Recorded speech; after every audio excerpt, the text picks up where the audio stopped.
Election धमाका, बड़ी खबर राहुल गांधी को लेकर। राहुल गांधी के असुर शक्ति वाले बयान पर बीजेपी ने करारा पलटवार यहां पर किया है। दरअसल बीजेपी के संबित पात्रा ने कहा कि जो प्रधानमंत्री करोड़ों लोगों को छत दे रहे हैं वो असुर शक्ति हैं या दुर्गा शक्ति। राहुल गांधी ने दरअसल कहा था कि वो नफरत की असुर शक्ति के खिलाफ लड़ रहे हैं। राहुल गांधी के इसी बयान पर बीजेपी ने यह वार किया है। हमारी असुर्रा शक्ति से लड़ाई हो रही है, ठीक है, नफरत भरी असुर्रा शक्ति। मीडिया को भी आज आसुरी शक्ति पुकारी गई है। ये आसुरी शक्ति ईडी को कहा गया है, ये आसुरी शक्ति सीबीआई को कहा गया है, पार्लियामेंट में बने कानून को आसुरी शक्ति कहा गया है, हिंदुस्तान के प्रधानमंत्री को आसुरी शक्ति कहा गया है, आज हिंदुस्तान के इलेक्शन कमीशन को आसुरी शक्ति कहा गया है। आप जरा सोच के देखिए, आप आसुरी शक्ति हैं? आप सोच के देखिए, क्या प्रधानमंत्री नरेंद्र मोदी आसुरी शक्ति हैं? जो व्यक्ति पूरे देश में करोड़ों माताओं और बहनों के लिए इज्जत घर बनाता है, वो दुर्गा शक्ति है या वो आसुरी शक्ति है?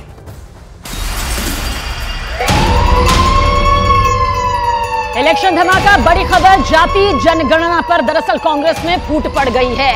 वो फूट की जो सियासत है वो नजर कुछ इस तरह से आ रही है। दरअसल कांग्रेस वर्किंग कमेटी के सदस्य आनंद शर्मा ने मल्लिकार्जुन खड़गे को खत लिखा है और आनंद शर्मा ने राहुल गांधी पर हमला करते हुए कहा कि जाति जनगणना इंदिरा गांधी और राजीव गांधी की विरासत का अपमान है।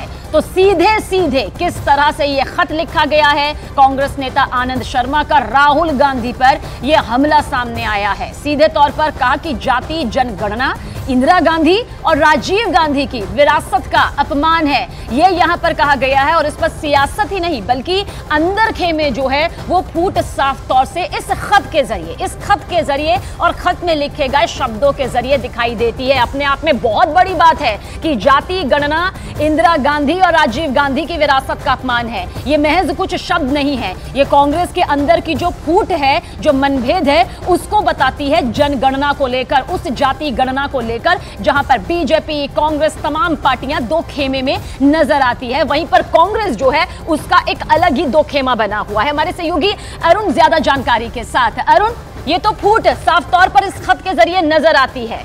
एक तो चुनाव सर पर है, ऐसे में फूट का सामने आना, एकजुटता का नजर नहीं आना, कई राज्यों में सीट शेयरिंग का मुद्दा ना सुलझना, ये तो बहुत बड़ी मुसीबत है कांग्रेस के लिए। देखिए, आनंद शर्मा पहले भी मुसीबत खड़ी करते रहे कांग्रेस के लिए। G20 के वो मेंबर रहे और बहुत ही सक्रिय मेंबर रहे। तमाम मुद्दों पर पार्टी नेतृत्व को लेकर उन्होंने चिट्ठियां लिखी, उन्होंने मुद्दे उठाए थे और सरेआम उठाए थे, जनता के सामने उठाए थे। एक बार फिर आनंद शर्मा ने चिट्ठी लिखी है। कांग्रेस ये कह रही है कि विधानसभा चुनाव में उनको तवज्जो नहीं दी गई, राज्यसभा के टिकट बंटवारे में भी उनको नहीं पूछा गया, इसलिए वो नाराज है और इस तरह की बातें कर रहे हैं। लेकिन जो बातें उन्होंने कही, जो मुद्दे उठाए हैं, जैसे जाति जनगणना पर, राहुल गांधी जाति जनगणना करवाने के पक्ष में है। वो कहते हैं हमारी सरकार आएगी तो हम जनगणना कराएंगे जिससे पता चले किसकी कितनी भागीदारी है और उसी हिसाब से सरकारी नौकरियों में उनको हिस्सेदारी देंगे। लेकिन आनंद शर्मा कह रहे हैं कि इंदिरा गांधी कहा करती थी जात पे न पात पे मोहर लगेगी हाथ पे। तो कांग्रेस पार्टी कभी जाति की राजनीति नहीं करती है और राजीव गांधी भी जाति की राजनीति नहीं करते थे, इसलिए राहुल गांधी का ये कहना ठीक नहीं है। साथ ही साथ वो जो बड़ा हमला कर रहे हैं राहुल गांधी पर, वो ये कि राहुल गांधी कहते हैं कि जब पता चल जाएगा किसकी कितनी भागीदारी है उसको उसी हिसाब सरकारी नौकरी देंगे।